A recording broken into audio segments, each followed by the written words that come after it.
Teams. What is so important about teams? Why do teams matter?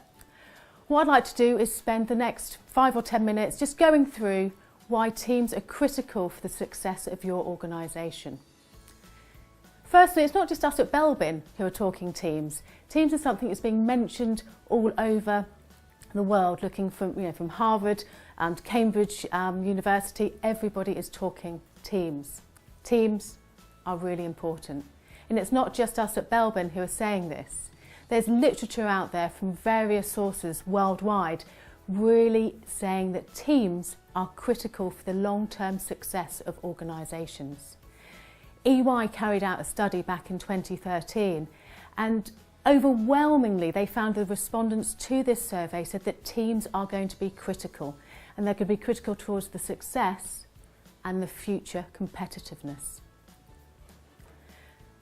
Really, one could say that the success of an organisation is directly linked to the success of teams.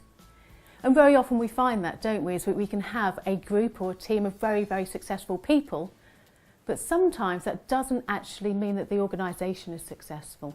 What is it about that group of individuals that needs to happen so that that success can translate into organisational success?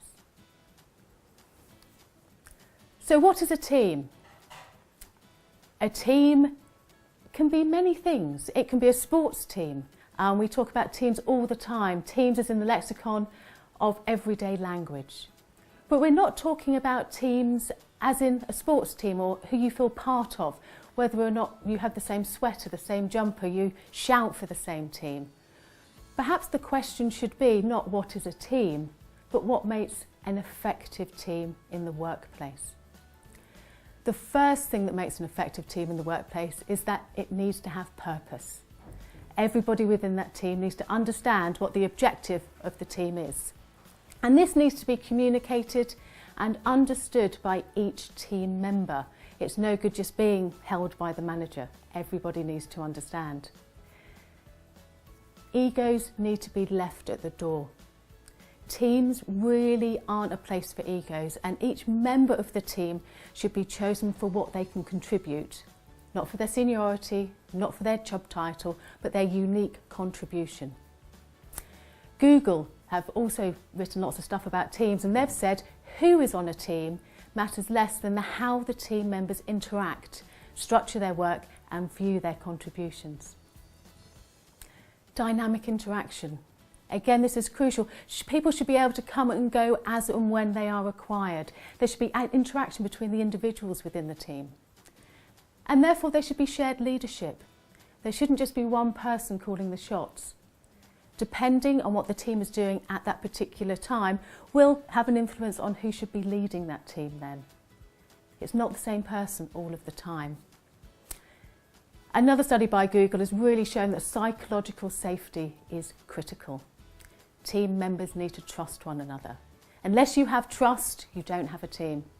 And this is something that has been looked at again and again throughout organisations.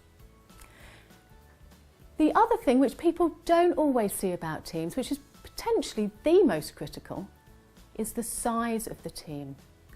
The team needs to be small enough so that there is that interactive working, so that people really do value each other's contributions.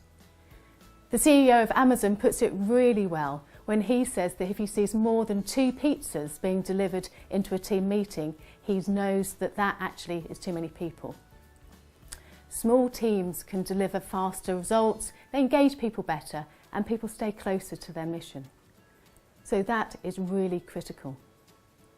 So we've looked about teams and what makes up a good team and why they're critical in the workplace, why they're so critical to the long-term success of an organisation. But then we need some help because we need to put these teams together, and it's so important that these teams are put together with care. Dr. Meredith Belbin says it's so right, and this is really what we believe in at Belbin, is that simply putting together a number of people and expecting them to work as a team is not enough. It's not enough. We need to be able to help people to be able to put those teams together. And that's where the role of the manager comes in. The manager needs to select people for each team, for each project and needs to select them with care. But how do they do that? Well, what they need are the tools and a common language to be able to talk about people's strengths and their weaknesses and their contributions. They need a language which isn't personal. They need a language that is understandable by all.